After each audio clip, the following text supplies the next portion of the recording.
hindi. Tingnan ko lang ba.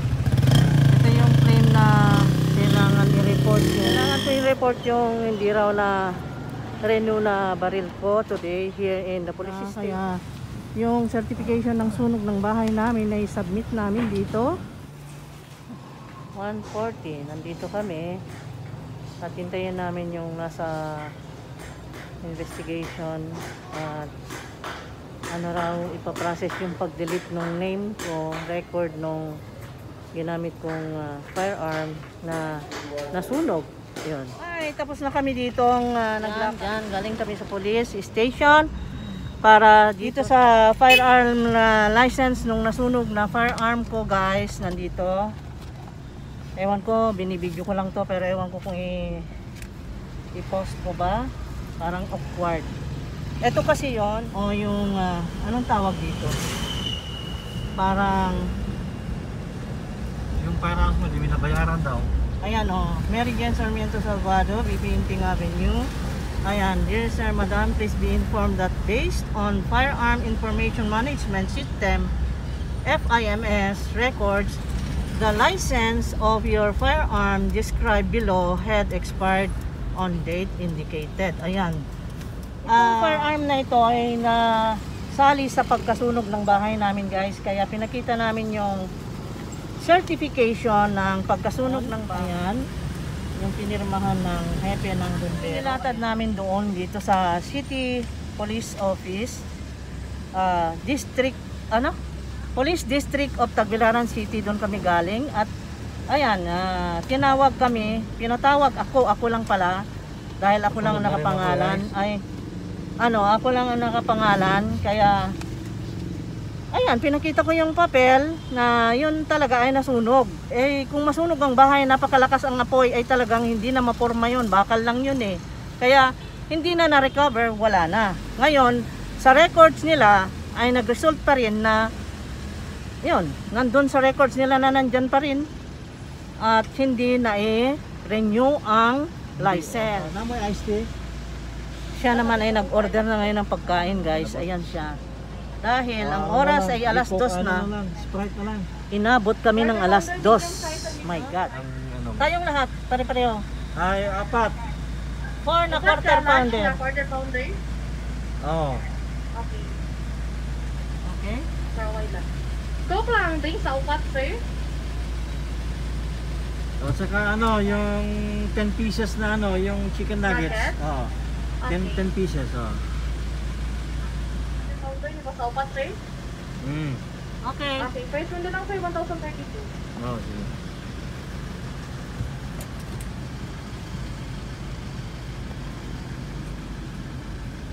Yun nga ang sabi ko. Tapos ngayon, yung mga investigator, si Sir Bacolod, ay ang sabi niya, kung saan nangyari yung sunog, ay doon namin i-report yung doon namin kunin yung IR, yung investigation report.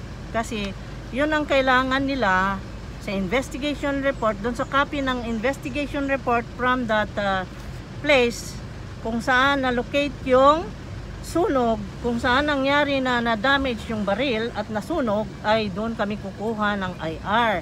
At yun ang babasehan nila para sa report. So, para ma-delete na yung records doon sa kanilang system. So, yun ang ilalakad namin at punta kami ng police, Albor Police Station. Yun. Yun ang kwento na nangyari today at kami ay nag-order na ng McDonald's. Ayan. Okay, tingnan mo kung complete yung sauce. Patigyan mo kung tama. Tingnan natin.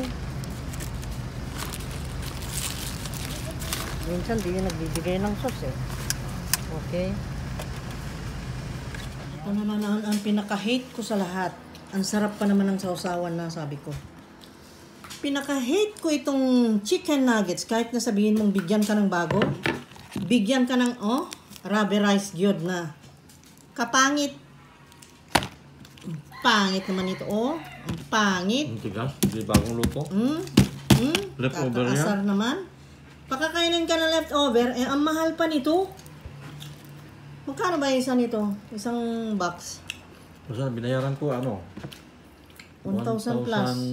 1,035 yata. Ayan na nga, kasi ang dami namin nilakad ngayon, hindi kami nakaluto kaya yan. Bumili na lang ng quarter pounder at saka ito. Para naman sana masarap. Sabi ko, ang pangit naman ito. Ano ito, pakakainin nyo kami ng basura. Ayan. Kain na lang sa aso yan. Nangya naman talagang McDonald's, please. McDonald's, behave. Okay? Hindi simpleng maghanap buhay dahil ibili namin ng pagkain, hindi namin makakain. Iyo ha. Suking matagal na tapos ganyan. Lagi na lang ganyan ang nabibili namin. Matigas na nuggets. Dinala ko yung isang balot ng 10 pieces McNuggets na hindi namin nakain. Ibalik ko dahil hindi naman purposely na yun ang lakad namin. Pupunta kasi ako sa Island City Mall for the groceries. Mapapadaan kami doon kaya ibalik natin to guys. Tingnan natin ang reaction nila. Paano naman yan? Bibili ka ng pagkain, di mo naman makain. Dito ulit tayo sa labas. Ayan, dadaan siguro kami sa McDonald's para dito. Sa 10-piece chicken nuggets nila na hindi makain. Very rubbery and then obvious na lumang-luma na. Op na niya, and then yung texture niya at saka yung lasa niya, nako, very very dry.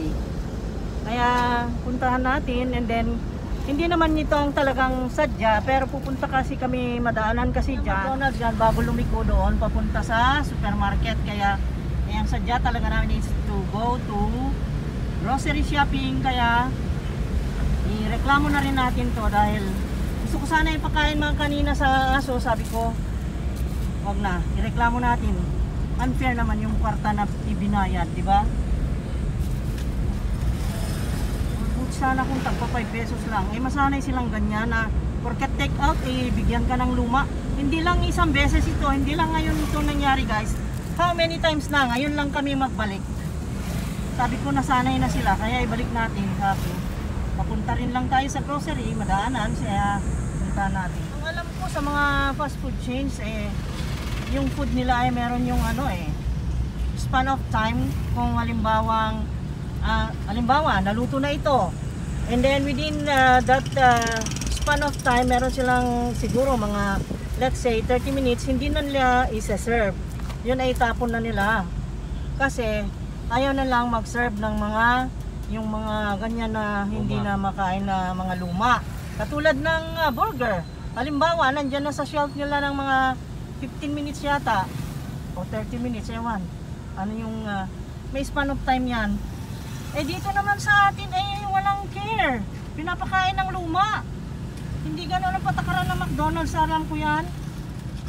Baka hindi alam ng may. Dito na tayo sa McDonald's at dala natin ito. Let us see kung anong reaction. Pwede ba kayang mag-video dyan sa loob?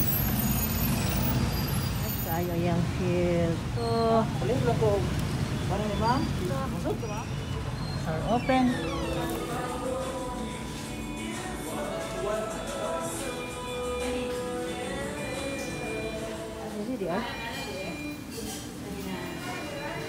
Excuse me. Easy.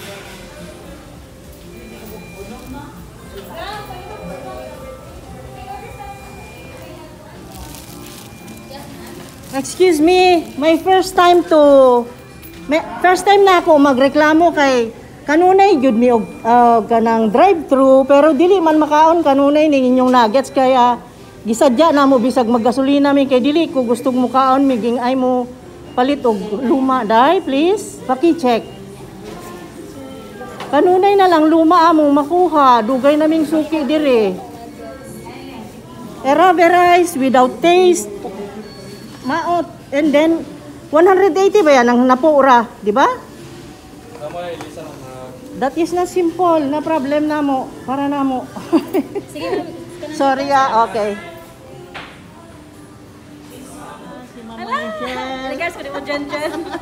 Regards daw si Janjan kay siya yung naka-witness ni Janjan nga hilig kayo McDonald's. bata Sa pa una din na siya, pang hangtod kinder, karon. prep, hantod karon. Jesus, Ginoo ko hilig kayo. Yes, wala to kailan ako mamoy siguro. No, I'm not sure. Labi na kayo nakamask. Tamok-tamok kapangas. Wala to Lagi. kailan. Oh, thank you kayo ha. Buutan kayo ni sila diri. My Refresh lang, God. ma'am, refresh. Super di ka buutan. My God. Ari mo diri pangita lang si Marichel. Yes, ma'am. Tapos ng lakad, kaya uwi na tayo. At nandito na yung pinapalitan ko sa McDonald's.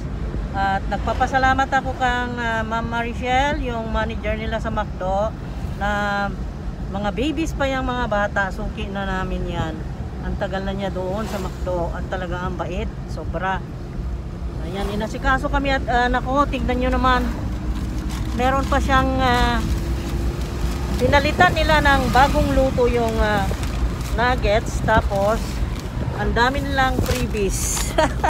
Binigyan kami ng french fries pa na isa, dalawang french fries guys, ayan oh. Dalawang french fries ang binigay. Ayan, magpaalam na ako, bye bye guys, see you again next time. Thank you so much, stay safe, stay blessed, stay inspired, and stay smiling. God bless, I love you guys, bye bye. Ano ba yung bago dun sa nireklamo? Oh my God, ang dami naman ito. 10 pieces lang dapat eh. Ang dami namin pinuno naman. Ilang pieces ito? Diyan, ibigyan naman yung creator cam ko namin. Doon mo na. Oh my God. Tapos yung creator cam. Ala, dali. Nasaan na? Marco. Late na ako. Paano ba yan? Pwede sa laptop ka dapat? Oh my God, bakit wala? Creator cam balong. Give me. Okay, iset. Okay. At ito, 30 pieces yata ang binigay doon sa 10 pieces na nireklamo ko. Ang dami oh. Uy, punong-puno ito guys ha. Naku, salamat Marichel. Si Marichel kasi nagbigay niyan. Tapos ito pa oh. Nagbigay pa ng ganito. 10 pieces lang naman yung nireklamo. Grabe naman tong mga ito oh. Ang dami naman. Bale na palitan na yung mga nasira na mga order namin noon. Ayan, binigay nila guys. Tapos meron pang barbecue sauce. Ay, sarap. Thank you. Nandiyan na ang creator camp. Naabot ko rin. Ayan, sound please. Ang creator camp nandito na. Yay! I'm not so sure live yan. Ayan nga, live. 2 weeks ago eh, sabi niya. Hindi, yung ngayon. Ito yun eh. Ay, hindi yung 25. Yan, yung ngayon ba? Ganda. Yan ang tandaan ko. Research, make a plan, high production. And from there, Value. make a plan. Make a plan of how Research, you're plan, going and to value. show what you've just